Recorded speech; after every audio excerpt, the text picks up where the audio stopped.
for animators that are, working on projects that they love, like what are the monetary opportunities there? Like, I know that you can hire people off of different apps to, design my logo or design my YouTube intro.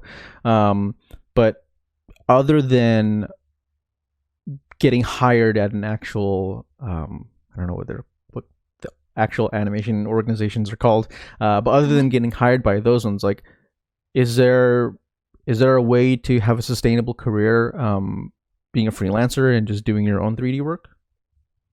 Yeah, like I have a video on my YouTube channel where I tell about how to properly use LinkedIn as a visual artist, because I've had people reach out to me for freelance stuff on LinkedIn, and I post a lot on LinkedIn.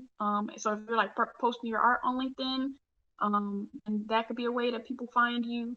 Instagram, and using your like some good hashtags, the proper hashtags, people can hit you up on Instagram. I've had people hit me up on Instagram, and I just don't have time to freelance because I actually have a full-time job. So Mm-hmm. I'm usually turning people down. And so I'm also sometimes trying to create a list of people that I can forward people to, because Wow. people will, like, the normal person will kind of see that I'm a 3D person, but not connect that to I don't do 2D. And so they'll like be asking me for stuff, and I'm like, I don't even do that, so I can't help you. So I sometimes I try to like keep people in mind, like, oh, but I can pass you on to this person.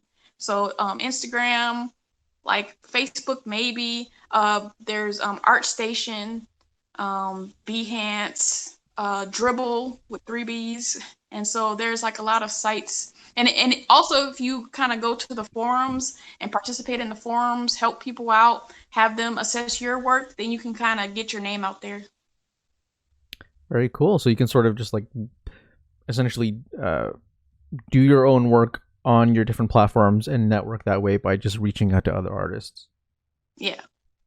Um, as someone who has experience in the industry, what gripes would you have about actually working there? Because I know that like there's always when you're trying to land that job in the industry, you're like, oh my gosh, like I can't wait to be in this cool office and people are going to be playing ping pong and it's just this creative atmosphere. But then there's always the reality of like, okay, but on the 9 to 5 aspect of it, like they're just you encounter the culture of the industry, or you encounter the work-life balance of this type of work.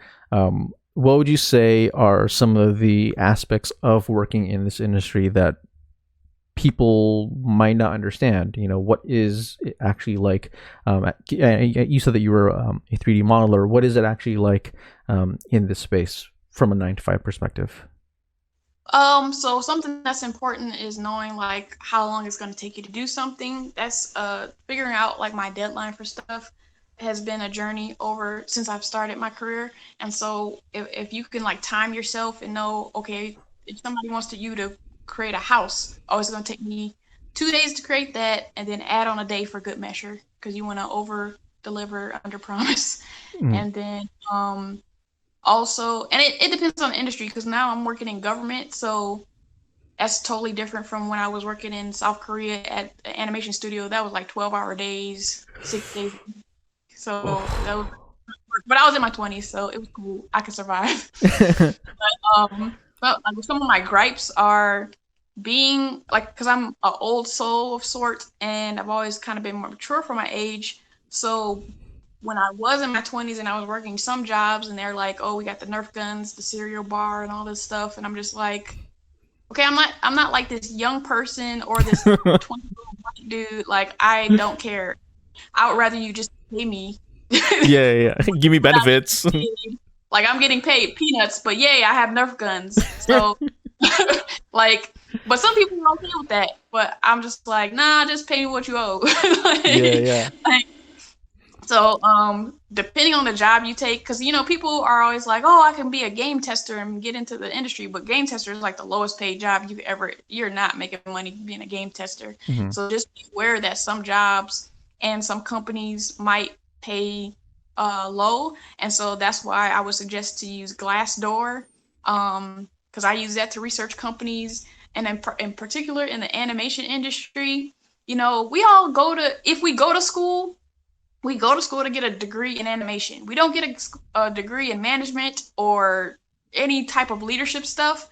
And so, you know, the animation industry wants to be laissez-faire and be like, oh, we're just cool. And it's like, no, send your people to some leadership development, because that's what I'll see on Glassdoor. Like, it's cool to work here, but the management don't know what they're doing. And it's like, that's like true for so many companies. When I see it on they're getting like 3 stars on Glassdoor because the CEO or the management suck. And it's like, stop thinking that getting leadership development will stifle your creativity. Like, the managers aren't the ones creating the art, so they can go to some classes, they can learn some stuff. But yeah, like, it's so laid back and people don't want it to be too stuffy, so they don't do that type stuff. So that's another thing. Your management might be trash.